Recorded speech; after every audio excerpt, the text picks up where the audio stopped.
Good morning, one and all. My pleasure to be here today and to participate in this prestigious international sensitization program, which is on women empowerment, the need of the hour. Thank you for the invitation to the organizing committee, especially to the secretary of the organizing committee, who's the director of Center for Women Empowerment and Women Studies, Dr. Revati. And I also wanted to thank Dr. Moiti, who introduced me to your esteemed college. Also, I wanted to extend my wishes for today's 74th Independence Day. Happy Independence Day to all of you. I'm Jazila Banu. I'm a businesswoman and I'm here to share my perspective, my own understanding of what equality is, especially when I'm speaking from the country like UAE.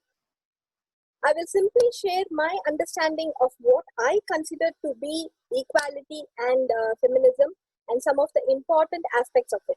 I'm not going to show you any slides or presentation. It's just going to be me and my thought process and my ideas. That's it. About feminism, like one way of approaching feminism is to see how every day the oppressive practices or oppressed women, because of the structure that we are part of. I would like to challenge the notion that gender is actually a socially constructed phenomenon. When we talk about feminism, we have to realize that there is a very conscious oppressive structures that run against women's liberation. And those oppressive structures are translated into everyday practices. So it is internalized as subconscious, that it is because one way of understanding is that gender is socially constructed. Let me talk about the theory of Judith Butler. You know Judith Butler. She is a American philosopher and gender theorist. She states that gender is essentially a performative repetition of acts associated with male or female. Gender is socially constructed in the sense that, unlike biological sex, gender is a product of society. When filling out a document, you must notice that, like, maybe it could be a job application or a college registration form. You will often ask her to fill out your name, address, phone number, or sex or gender. But have you ever been asked to provide your sex and your gender? Sex refers to physical or physiological differences between males and females. It is a physical or physiological differences between males and female, including both the primary sex characteristics, that is the reproductive system, and the secondary characteristics such as height and masculinity. Gender is a term that refers to social or cultural distinctions associated with being male or female. If society determines what is masculine or feminine, then society can change what is considered masculine or feminine or anything in between. In simple words, gender and sex would be the same if sex, just as gender is socially constructed. Say that a baby boy is born with a male genitalia will be identified as male. As he grows, he may identify with the feminine aspect of his culture. So the male genitalia is sex and the feminine aspects is his gender. I say that money is a social construct. According to me, money is a social construct. Earlier we had a barter system. Then a bill or a paper or a piece of metal was given a value and started to be called as currency, and the metal disc is called as a coin with a value. Similarly, you could look at gender from a different perspective.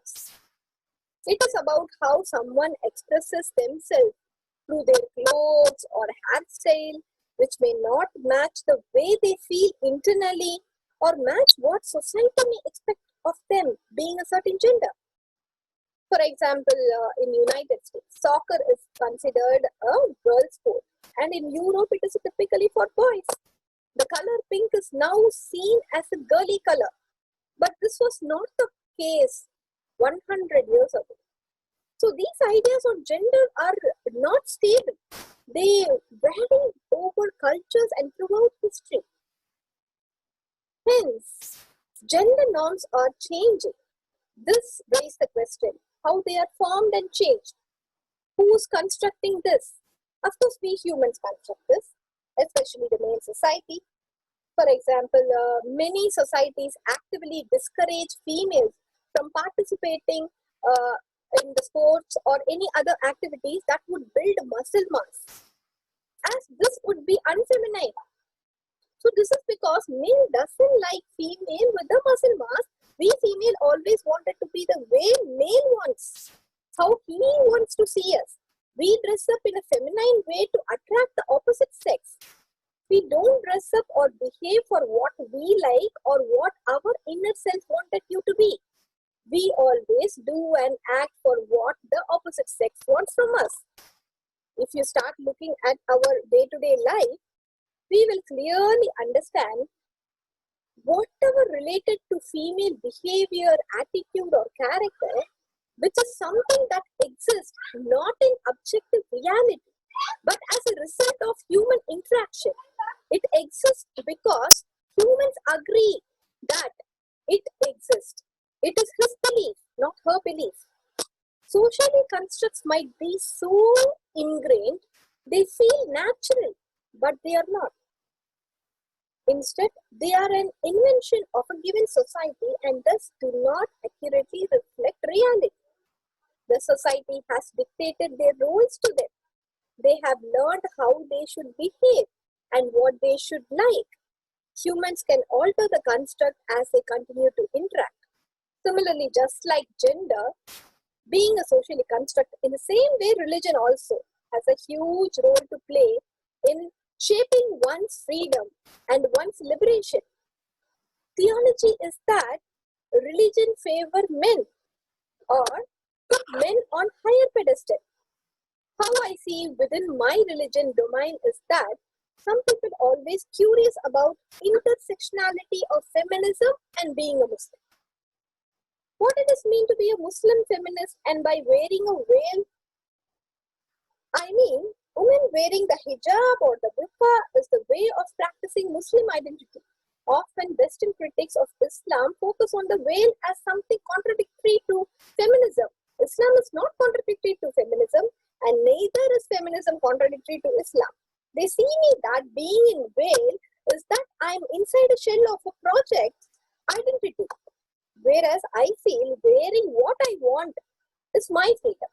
If you deep think about this argument, you will understand that no male will wear revealing clothes. Have you seen any man showing them? No, they don't wear revealing clothes, but the patriarchal politics have seeded or socially constructed that female freedom is by revealing her or by showing her flesh. We should not forget about the 19th century Channa revolt. Every woman, at least from India, should understand that in our country, the lower caste women had to pay a punitive breast tax to the state who wore clothes that cover their breasts, whereas the higher class women covered both the breast and shoulder with a piece of material known as the upper cloth. We fought against this tax. We fought to wear clothing. We fought like whatever we wanted to wear for that. We are fighting. And we fought for it and we got it. From this, we should understand that the covering ourselves and not revealing is our freedom. That is a freedom, real freedom of women. But what is happening in today's world? The world are stuck inside the shell of patriarchal politics and consider herself to be a beautiful or attractive or with more freedom only when she is half naked, half dressed, and call herself as a complete woman. So this is again socially constructed and this is stuck in people's mind. In American culture, it is considered feminine to wear a dress or a skirt. However, in Middle East or in Asia or in Africa, dresses or skirts often referred to as sarongs or robes or gowns can be considered masculine. The kilt worn by a Scottish male does not make him appear feminine in his culture. He looks perfectly like a male even after wearing a kilt. The capitalism plays a key role here. It plays a key role in sustaining gender inequality in all of these ways. It follows that women on each corporate leadership may not just be naive and ultimately useless, but in fact a completely false flag. It's a mantra that feminism is about nothing more than equality with men. But at its logical conclusion, this suggests that the appearance of women in any space currently dominated by men is a success in and of itself. We need power to change these social constructs. Don't we think we need power? We need deep thinking. The thing is, feminists might not like money and power, but money and power are pretty powerful defense against oppression. So it is really important that women have access to money and power. According to the majority of Americans, women are every bit as capable of being good political leaders as men. The same can be said of their ability to dominate the corporate boardroom. So why then women in short supply at the top of government and business in United States? Till date, there is no woman president in USA. Why? According to the public, at least it's not that they lack toughness or management jobs or proper sets. It is also not all about work-life balance. While economic research and survey findings have shown that the career interruptions related to motherhood, that makes it harder for women to advance in their career and compete for top executive job. This is a key barrier for women seeking leadership roles. According to a recent survey, 58% of women are paying closer attention to the politics since 2016 election compared to the 46% of men. And with more women working, women's issue like paid leave and childcare matters more. The candidate who owns these issues will win the Democratic nomination, and the candidate is more likely to be a woman. Scholars have found that women in power build feelings of trust and legitimacy in the political system. Giving women a greater voice in all spheres is central to achieving change and boosting women's leadership. And political participation is one of the UN Women's 7 key areas of work. Yet a woman president of the US still remains only a hypothetical. We never know what will happen. Women should not be asked to change their behavior as a way of addressing this situation. Rather, organization and political views should train the brain and to change their perspectives. Gender as a social construct, religion as a forced practice, and capitalism, what all connects these? Like gender, first I said that gender is a social construct and the religion is a forced practice. And then comes capitalism, which all connects. I feel that it connects with the patriarchy. The patriarchy is directly articulated as a masculine thing. But it is not necessary that men alone practice this system. But women also is a part of this project. You think that men alone can construct something in this world without us? So we women is also part of this project. It is not very simple to blame men. We all have internally patriarchy, so we can say that women also manages and facilitates this system or project of patriarchy. Oppressive structure, oppressive practices, patriarchy teaching, that is the core politics of violence, war, colonialism, religion, and the extension of religion is culture. So the male oppressive structure, we need to unblock this oppressive structure in day-to-day life consciously. We have to end inequality, and to do this, we need everyone involved. Yes, everyone involved. We want to galvanize men and boys to be our advocates, not just to help us women, but men need to take part to liberate themselves. Our rationalist Thandai Periyar, who has influenced me, not only me, but men like me and many other men to understand the principle of women's right And from there, we, and like me, all others have learned and understood something about feminism. He rightly said that masculinity can indeed be destructive, like accepting his terms. Recently, the American Psychological Association introduced new guidelines for therapists working with boys and men, warning that extreme forms of certain traditional masculine traits are linked to aggression, misogyny, and negative health outcomes. Many conservatives allege that charges of toxic masculinity are an attack on manhood itself. Many progressives contend that detoxification of masculinity is an essential pathway to gender equality. The problem of masculine aggression and entitlement is a cultural or spiritual illness, something that has infected today's men and leads them to reapproachable acts, and men face challenges such as higher rates of drug overdose and suicide. Masculinity is a fragile state, and men themselves should have post-structural thinking and should be aware of this. In spite of all the oppressive structure and oppressive practices, with the help of feminist movement and female struggle, women overcome and succeed in every possible way, which is a good thing. We always overcome, even after all kind of a struggle and oppression, we overcome, which is a really good thing for us. The emancipatory policy here cannot be stopped. So it results in the mental agony. For male, it is a mental agony, as he cannot deal with emotions and feelings or expression. He was always taught and told that he is a male and he's not supposed to cry and express. He is a male who's not supposed to be scared or fear for anything, which is again a social construct, as I told you before, which leads to increase in higher rates of suicidal and drug overdose. Masculinity is not a good thing to men, and men have started realizing this. The mind of the oppressor has to be liberated. Rule over others, it is a disease. It is a kind of social sickness, and that the cure is cultural renewal. That is, men and boys need to change their values and attitudes. Just like masculinity, even the racism is a disease. We saw in US what happened because of racism.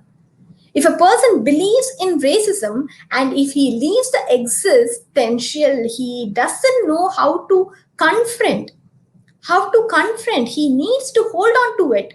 It is a psychological phenomenon that these kind of believers need power to operate to their existence. They need power. Masculinity has historically been all. It's been all about the three P's. Can you guess what are the three P's all about? They think that they are the protector, provider, procreator. They want to own up all. Same thing goes with the caste, religion as well. If they leave, they will be in a deep void. Difficult to behave as to remain rationalist, to own up all your actions.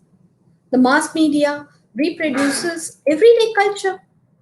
Again, media is a male oppressive structure. They constantly produce male oppressive practices. You might ask then, why do female join in the media? Why they are part of it? Well, female follows the masculine practices to win and play the game. It is not that they believe. It is just an abstract state of ideology. Again, I insist that gender is a social construct. For example, in Tamil cinema, the hero is shown as a rogue, dishonest wretch, but still a beautiful, well-behaved, rich female falls in love with him. That is the irony of our so-called culture, which reveals everything. Say, if a female has a kind of a desire, it can be any kind of a desire. It can be personality desire or sexual desire. Still, she needs to trick the opposite sex, as straightforward female personality are considered to be shameless in this society. That space is not in Tamil cinema. If she is going and expressing herself that she likes somebody or about her desire, then she is considered to be a shameless in the society. what kind of a thing about our society, what kind of idea they have about us. They will not show the male fragility at all, which is a masculinity ongoing problem. A male cannot accept rejection. If a heroine rejects him, they will show that the heroine to be an arrogant character, which again proves the male oppression or the masculinity disease. The female in Tamil cinema is always shown as a glamorous doll and very rarely shown in cinema as decisive, progressive, or bold. In one of the movie, the hero will ask the heroine that a male can urinate on a wall. Okay, see what kind of a dialogue is this? He will ask a male can urinate on a wall and the female cannot. Immediately the female will shy away and the scene will project that the female is inferior or it is a weakness and unequal, which is not true. You think that is true, that we cannot urinate on a wall? It shows a equality or inequality with somebody? It is just a difference and not inequality. Also, this dialogue was penned by the very popular writer Sujata. I love this writer who's called to be very progressive person, but unfortunately, this dialogue comes from him. We women, first of all, should understand the difference between the difference and inequality. Do we even ask men if they can give birth to a child? Do we say that we are powerful on that side? No, we don't. We don't say that. We see any animal, example cat or dog, we never differentiate as male or female, but we humans who have called a sense, we have all kind of sense, project females difference as inequality. Say for an example, an elephant who carries massive strength and massive size and it is huge body weight makes the elephant difficult to move with ease or change course of its direction swiftly, but still it achieves what it should. Can we compare that to a cheetah? They are the fastest mammal that runs at a speed of 130 kilometers per hour. We call both as animals. We don't compare those and say both, or we don't say that inequality. It is about their differences, right? So, women characters in Tamil cinema are rarely given an identity. Cinema is not just a medium of entertainment, but also one of influence and documentation. Seeing these documentation in our day-to-day life, women construct their behavior. Simultaneously, women choose to work. Both male and female has to work. Women has more life option, more opportunities, more real world experience. But the male wants only the money from her work, not the package comes along. What is the package? When she go out to the world, she is more exploring. She has more beautiful thoughts, new style. Her style will change. She will have a different intellectual work, a dynamic power, all that. Women need to understand and unlock the oppressive thoughts, which can be done only by joint effort. Yes, the men need to participate in feminist movements. We need men's motivation to advocate women's right, supporting the reforms for the emancipation of women without questioning the power of men. We need men to understand the emotion and personal concern for individual women's private lives. The process, strategy, and myriad effort of women have been striving to liberate themselves from the authority and control of men and traditional power structure, as well as to secure equal rights for women. Remove gender discrimination from laws, institution, and behavioral pattern, and set legal standards that shall promote their full equality with men.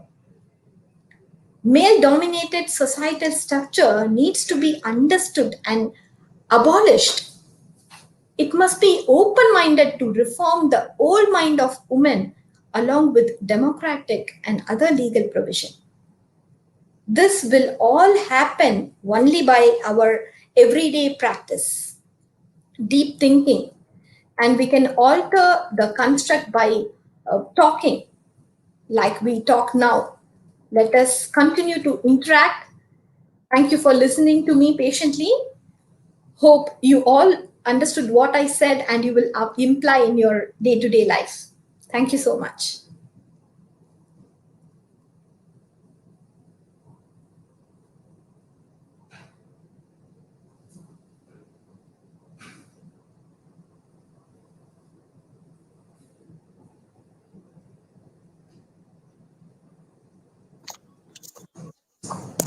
Yes, ma'am. Due to some technical difficulties, your introduction about you was not recorded. And once again, let me do it again for the sake of the other participants, ma'am.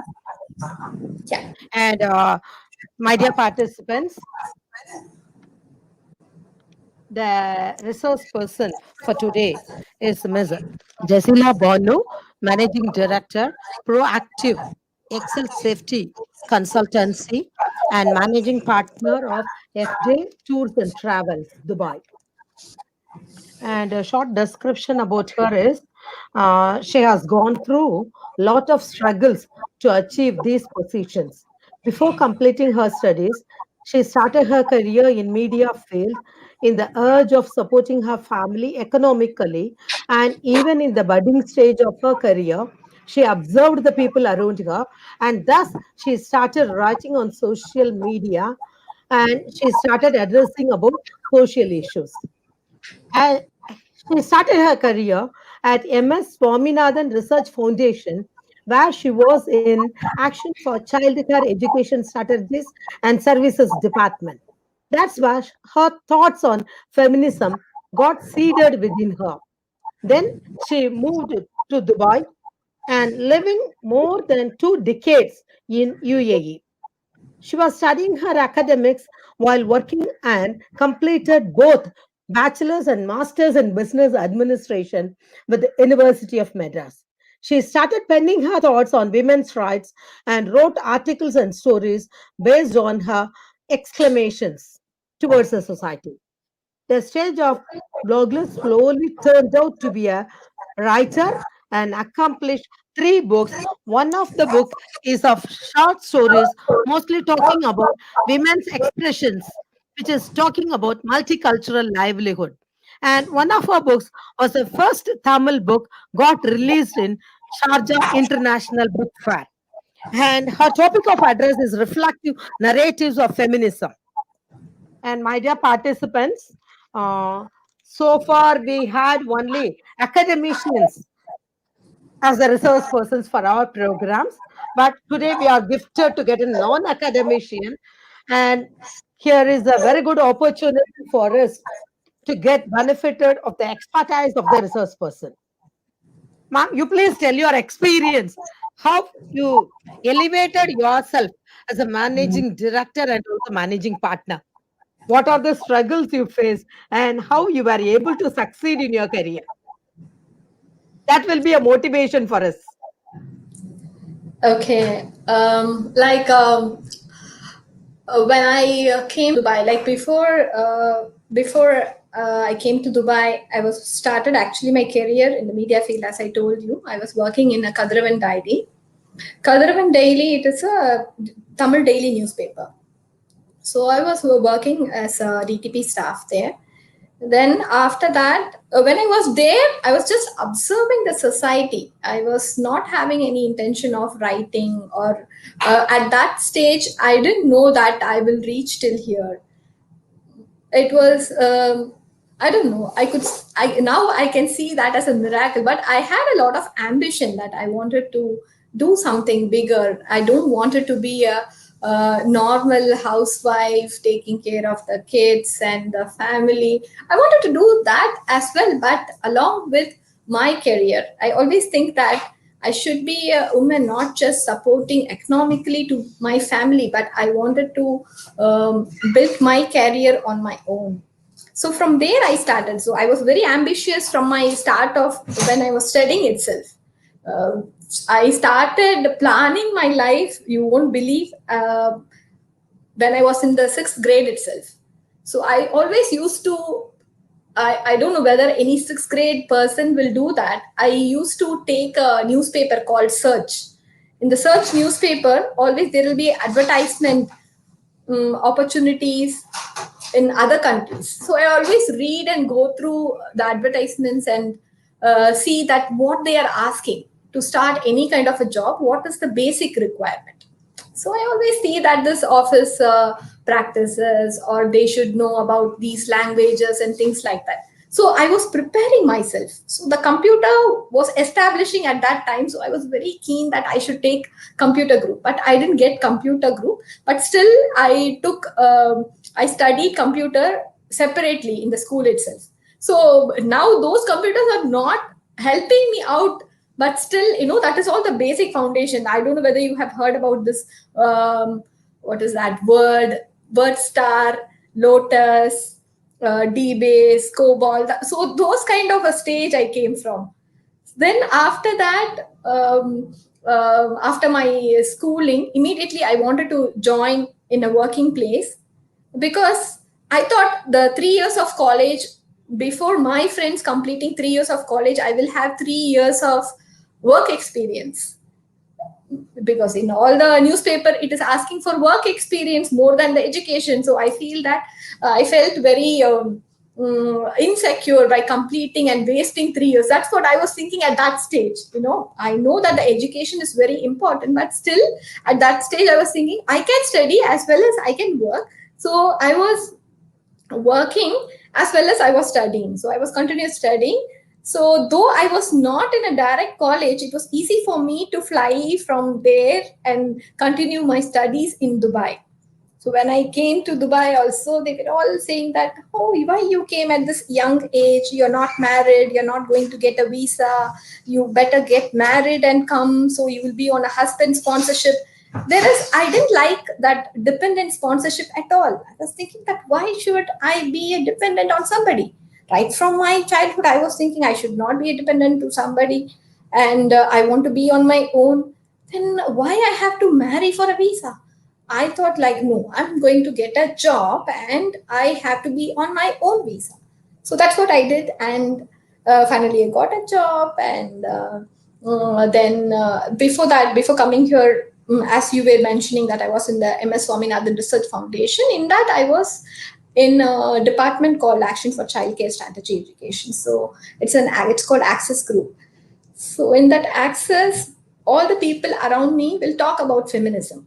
uh, I had my very good friend Murali, who's my mentor as well. So he always talk about feminism, like what a female should be, how they have to express themselves, how they have to face the society boldly, those kind of a thing. And there was another person, Elizabeth Neji. She's very popular in the women empowerment. She have done a lot of work on that. So she always, in the day-to-day life, she shows me how a woman is oppressive. Say like we were traveling in a bus. So she went to a person, a husband and wife were sitting in the and traveling in the bus. She went and told the guy, this is woman's lady seat. Can you please get up? And even I was like taken back. What? Husband and wife, and the lady is pregnant, and she is making the husband stand up, and she is sitting there. So very politely I asked, Elspeth, you always talk about feminism. You talk that we are very equal, and why you made that guy stand and you sat there? So she said that, Jazila, understand that this guy will travel with her and go home, and he will sit in the chair and ask for a coffee. Whereas we females stand throughout our journey, and after going home also we work. But whereas guy, they work in the office, but when they go back home, they will treat the women to serve them.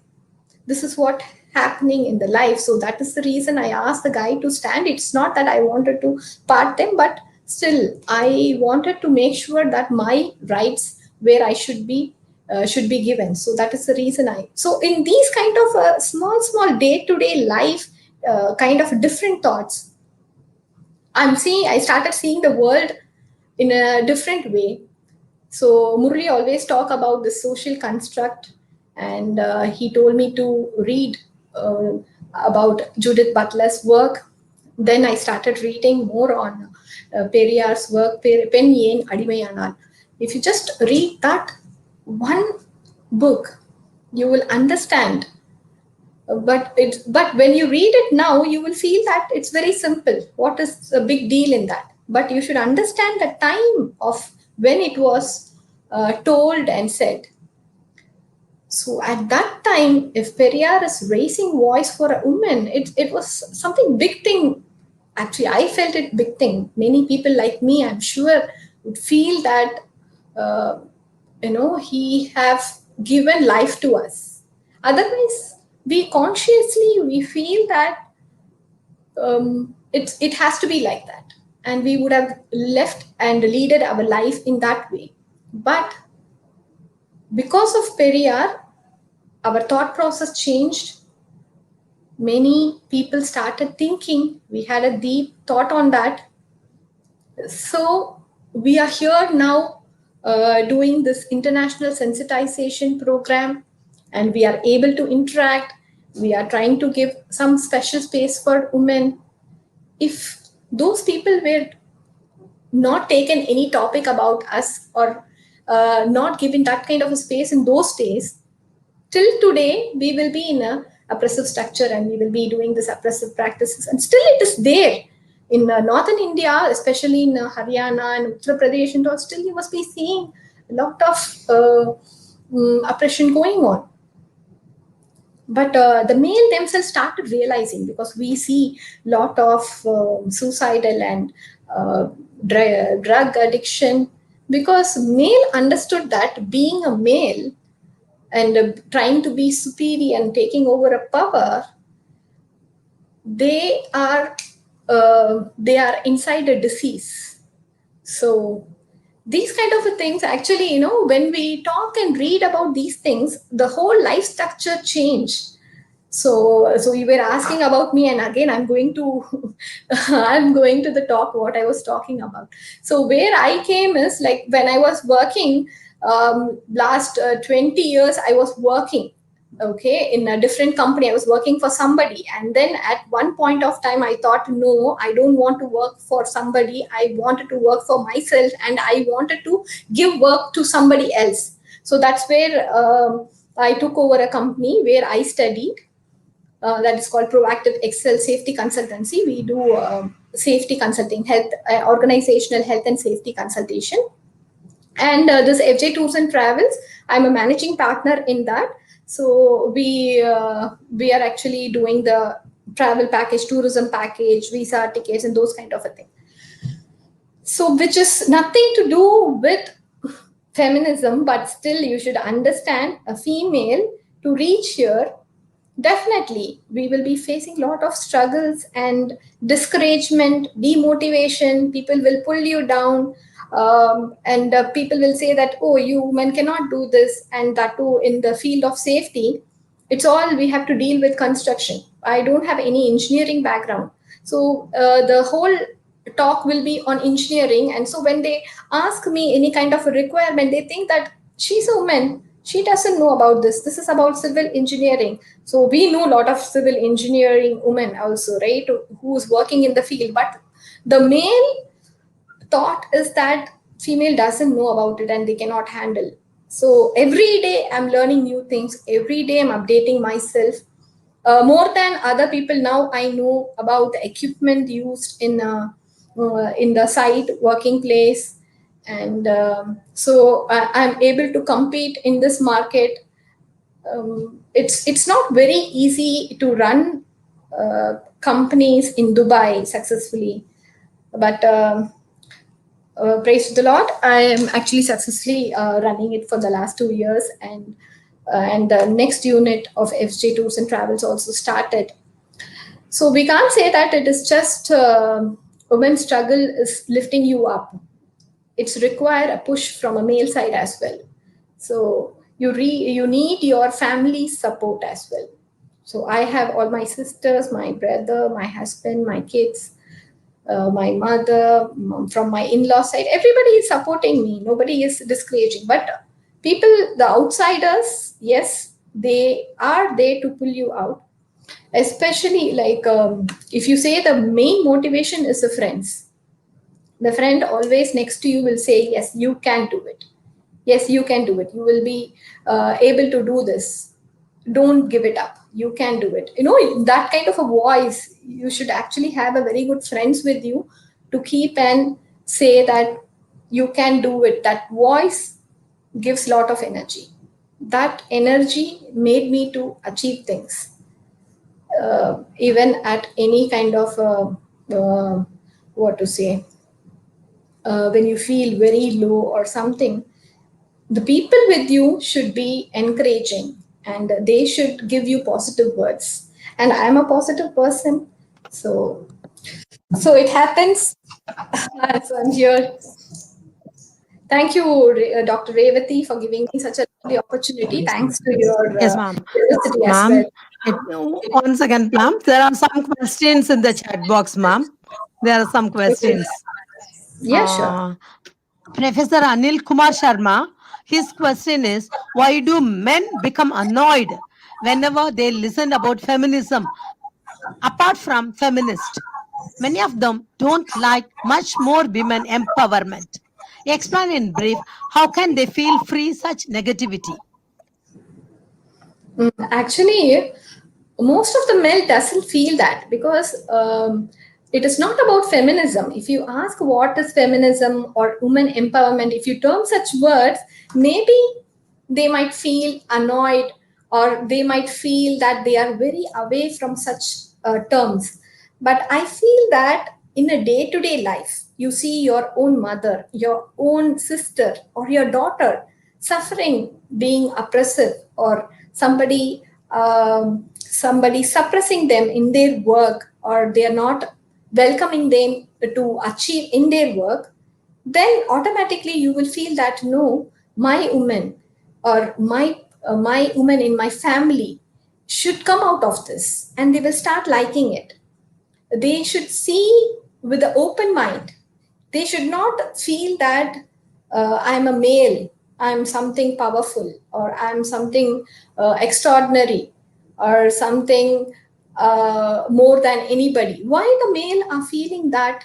Because when the society is looking at them like that, and when a mother is taking care, they always say that, oh, you are my son, you cannot be like this, you cannot do this, you cannot cry, you shouldn't talk like this, you are a male, you are a man. So those kind of ideas are seeded within men, so that's why they see the female to be very weak. They don't know, she's a female, she doesn't know this, she cannot handle that kind of attitude. You have to break the attitude. To break the attitude, you have to read a lot. When you read a lot, your thought process will be clear. You have to read. I don't want you to read any woman's work. Read about the rationalist Tandai Periyar. When you read his books, when you read his quotes and works, you will start liking, okay, he is a male like me, somebody like you talking about it. Maybe you will like it as well, you will take it as well, isn't it? Hope I answered your question, Mr. Anil.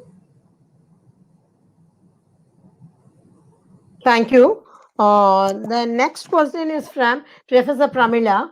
Her question is, in India, there is no equality. What about it in Dubai?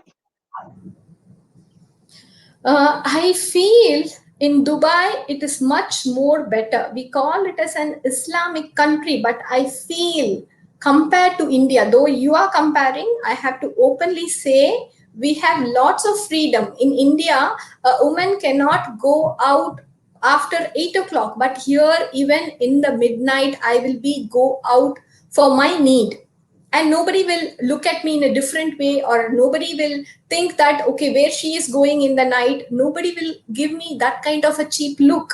But whereas in India, you know about this Nirbhaya case, when she traveled and when she was in this kind of a state, still people questioned who asked her to go out at the night and with whom she was going out. Those kind of question was raised up.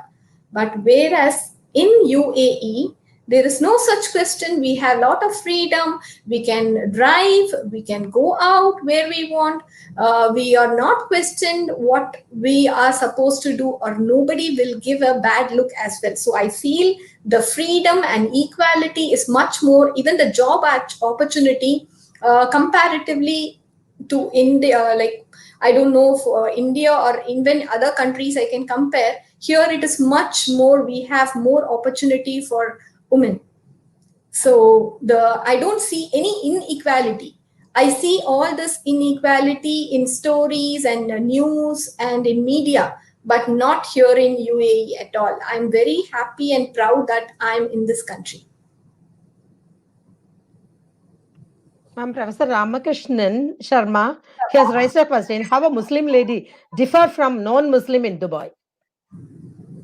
There is no difference. It's left to you whether to take up the question or No, there is the question is absolutely fine. There is no difference. There is no treatment as a Muslim and non-Muslim. Maybe you are mistaken with Saudi. In Saudi, there is a difference that female should wear a abaya and all. But here in UAE, there is no differentiation at all. We Muslim as well as non-Muslim are treated equally. There is no differentiation. In fact, I have a lot of non-Muslim friends, but I never feel that they are non-Muslims. When you're asking, I'm thinking we never talk about religion here. Everybody, we are friends, and we always ask what language you speak, where are you from, or which country. First thing we ask, okay, you're Indian, or which part of India. These will be the questions. We never talk about religion or caste here. So when we read the media news and things happening in India, it's really surprising because the same Indians, huge number of Indians are here. We don't have that kind of differentiation at all. So there is no question about Muslim women or non-Muslim women. yes, ma'am. Another question is: what about political rights of women in UAE? Political rights of women. Political rights, it is there compared to male. It is just rising up now. There are female ministers as well here. Earlier it was not there, but now females are educated and they are coming up. They are going and studying abroad, and then they are coming up, and now they are there in all political fields. So they are there in UAE politics. Ma'am, Professor Umesh is asking a personal question to you. If you don't mind, kindly mention your native country. It's a personal India, question left to you. of course, I'm insisting so much. I'm an Indian and I'm from Chennai. In my talk itself, you must be very well, must be understanding that I'm from. I don't know why he's asking this question. Don't I look Indian? I'm from. Yeah. Say that I'm a Tamilchi. Thank you. We are very proud of it, ma'am. Professor Pramila has raised a question: how many field job opportunity are there in Dubai? In all the field, the job opportunity is there for female. If she is educated and if she's graduated, and if she is having good communication skills, then definitely she will get a job here in Dubai. The job opportunities are open. But now, the whole world, we are struggling with a lot of other things because of this coronavirus. So economically, the situation is bad, but still people are getting job opportunities. That's the thing. But there will be job security also. Yes, ma'am? Job securities will be there. Yes, there is nothing like, see, the job security, I don't know what you're calling as job security. If you're joining in a company, when you're feeling safe working there, the company is not going to do anything to you unless and until the company is in a bad shape. So the job security, in what sense she's asking, I don't understand. Permanency in job.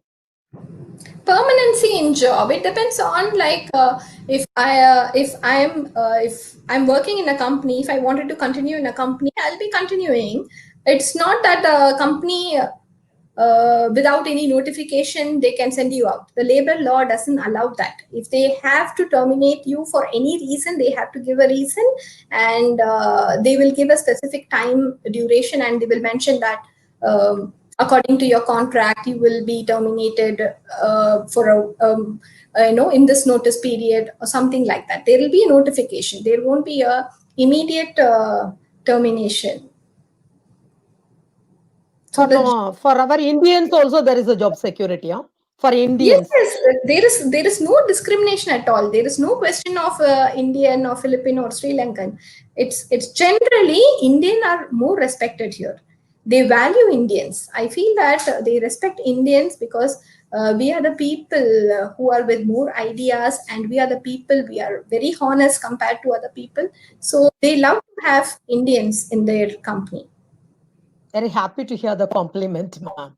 Professor Pramila has raised a question, not Pramila. Pramila's question is over. Professor Badmavati, will they issue green card for others in Dubai? No, there is no such thing as green card in UAE. A green card is always, it is in USA, but in UAE there is no such thing at all called green card. Maybe she's asking something about permanently staying here. People are buying house here. They are allowed to buy house. They can stay. When they buy a house, they get a visa for the person, so they can stay with that. If you're running a company on a partner's visa or a owner's visa, you can stay here. So it doesn't matter at all. It's not about a green card and red card here. Okay, ma'am. Professor Dhanlakshmi, her question is, women's security is only in higher positions. Why not in lower levels of work? Who said it's not in lower level of work?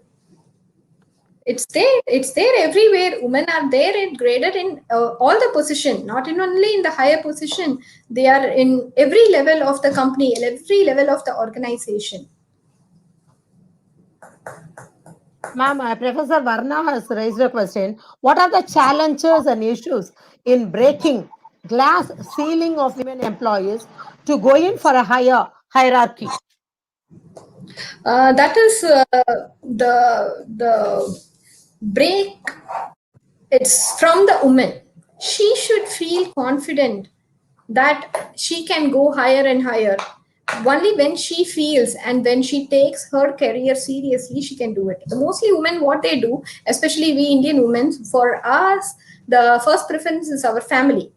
So we think that, okay, my family don't want me to do this. My family don't want me to work late hours. My family, my kids are growing. I have to be with my kids. So if they have to think that the kids are equal responsibility for your partner as well.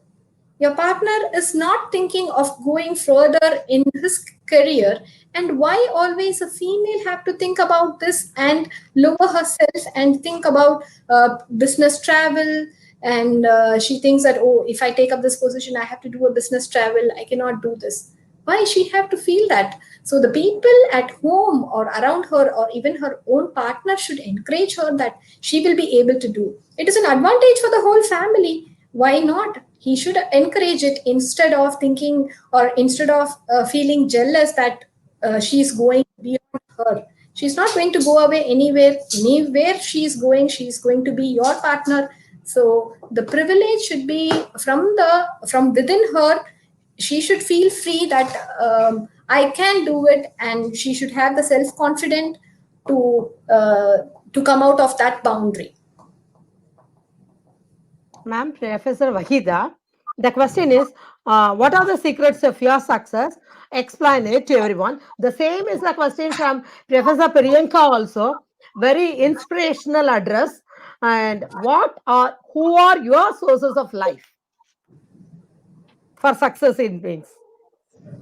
For success, the first thing is I thank, I cannot list, like throughout the life, you will have somebody or the other to lean on, right? So I thank God. I thank the self-confidence He's given me. I thank the positivity He's given me.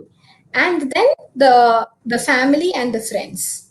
These are the people who was always throughout my career and my life traveling along with me. Till date, if I have any kind of worries or second thought or trouble in decision making, I go to my friends and I talk about it. Then I can talk to my partner, and my kids are my good friends as well now. So I can't particularly point out that okay, this person is the reason for my success. I can't do that because there are various people. Even in all every individual life, I feel that there is a stage. Our life is like a book. Every episode there will be important character traveling around with the other person, right? So it's like that. So I cannot point out just one person as the reason for the success of the achievements.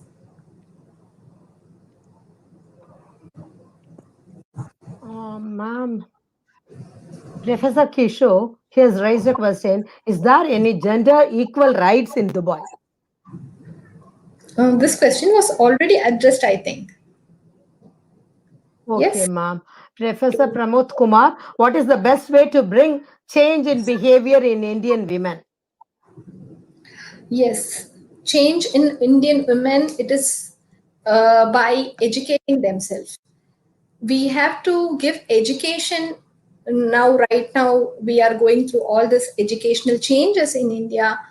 So those kind of education, it has to go even the last person in the society. All women should be educated. They should have the awareness of the rights what they can get. And in Tamil Nadu, there are a lot of benefits they are getting when they are graduating or when they are uh, uh, taking up a new employment. For everything, they are getting kind of a benefit from the government. So the people should get the awareness of their education, and they have to take the education, and not only the educational book, even the other kind of books which to understand and liberate themselves, because they doesn't know. They think that we have to behave in such a way. I'm a woman, I'm not supposed to study after certain age. I'm a woman, I'm not supposed to wear this kind of a clothes. I'm a woman, I'm not supposed to do this and that. There is always, there are setting a boundary. Who are setting a boundary? We have to break the boundaries. So for a woman to come out all these things, from to liberate herself, she have to be educated. She have to have the awareness. Instead of watching the series, the serials in the media, because it's all, again, it's a patriarchal politics. So instead of the watching these kind of a things, they have to understand themselves. As a woman, I'm more powerful, I can do many things much more than other people. So it is all set up in their mind. They have to set their mind free. And it is a part of the parents' duty. When they are raising the kids, they shouldn't discriminate between a male and female. Oh, she is a female, she cannot go out, she cannot play with this toy, she is not supposed to. See, it starts from the toys. They will differentiate. They will give all the utensils and other kind of a thing to play for a girl child, and whereas for the boys they will give a cars and buildings and mechanical items play. So this differentiation, it starts from the childhood itself. And when you're raising the kid itself, you will start saying that, hey, you're a female, you're anyway, you have to go to the other person's house, so you have to learn this, you should know how to talk politely. Whereas you never give such kind of a talk to your boys. When we will start do this? So it's not only the responsibility of women, it is a responsibility of men equally. They have to teach the, okay, as a male he must be suffering now, so he should know, at least his boy, his kid shouldn't suffer in his life, and he should teach the kid to well behave and to treat women equally and to respect women. The self respect for each woman is very important. So to give that kind of a respect, the respect what you're giving to your mother, to your grandmother, your sister, same thing, it has to go apply with your wife as well. You shouldn't treat her as shit. Ma'am, the other question is from Dr. M. Umesh Rao. Other than Islamic, people can enjoy the higher positions in political and industries in Dubai. Are the Dubai citizens accepting inter-religious marriages? I don't know. I think this question is irrelevant. Okay, ma'am. Whether the next question is from Pramod Kumar. What is the best way to bring change in behavior in Indian women? Change in behavior. Just now, I think the same question was change in behavior. Women. Just now, I said right. It's through the education. Through the Gender education. equality, you have specified about gender equality. The last Right. question, I can take it up as Professor Arjun. How to overcome feminism? What are the main reasons for gender equality in India? Wow, why to overcome feminism? Why to overcome feminism? I don't understand. Why you have to overcome it? Huh? We are talking about it to break the gender and to break the inequality, and he's talking why to overcome the feminism. I didn't understand the question. Can you repeat it? How to overcome feminism? What are the Okay. main reasons for gender equality? What is the main gender? Okay, don't you think a female is something similar to you, something similar to a male? Why she should not have all the opportunity a male is having? Why you feel that why she should be given the opportunity? That's how the question is raised, right? Even the question, I feel it is a very dominant question. Why should I give her the equality? Why I cannot have all the power? As I told you, it is all No, about ma'am. He's asking. No, ma'am. He's asking what are the reasons for gender equality? Why it prevails in our society? so he's talking about the inequality. He's asking why the inequality prevails. Inequality. Why? Why it Why? prevails? Why the inequality is there? Because of the society. It is about the social construct. The social have construct a myth that female cannot do certain things. Female are supposed to be suppressed. The female, because of the oppressive practices, because of the oppressive structure from generation to generation, this is what is happening. But if you see the start of this world, a female was very powerful. She was ruling the world. Now also we are not asking that we have to rule the world, a female should do. We are just asking for a self-respect. We are just asking for equality. We are asking to treat us as well like you. But but female are always treated in different ways, especially in India and in northern part of India. The education is not given to them. They are getting married at the age of 15 or below that, and the pregnancy is not on their intention. It was all because of the compulsion, either of parents or the husband. The husband must be much older than the female. So these kind of things are there. These are the reasons we have to break and to give life to women. These kind of inequality should be what to say, it should, we should end this.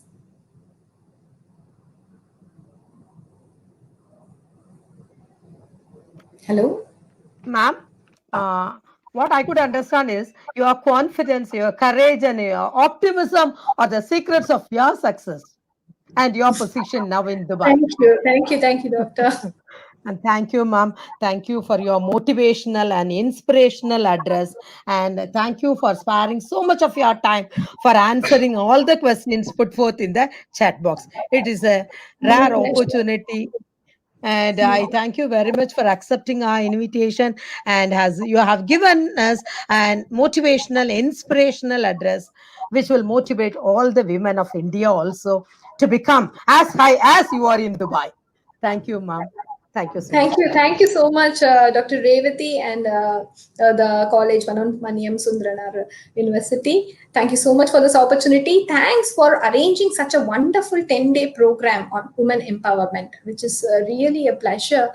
And I'm very happy and delighted and excited to be part of it. Thank you for listening to me, and hope you all liked it, and hope you all understood what I said, and Even 1% of it, if somebody follows after this talk, I'll be very happy on that. Thank you. Certainly, ma'am. We'll follow you, ma'am. Thank you so much, ma'am. We are Thank you, ma'am. winding up now, ma'am. Yeah, thanks.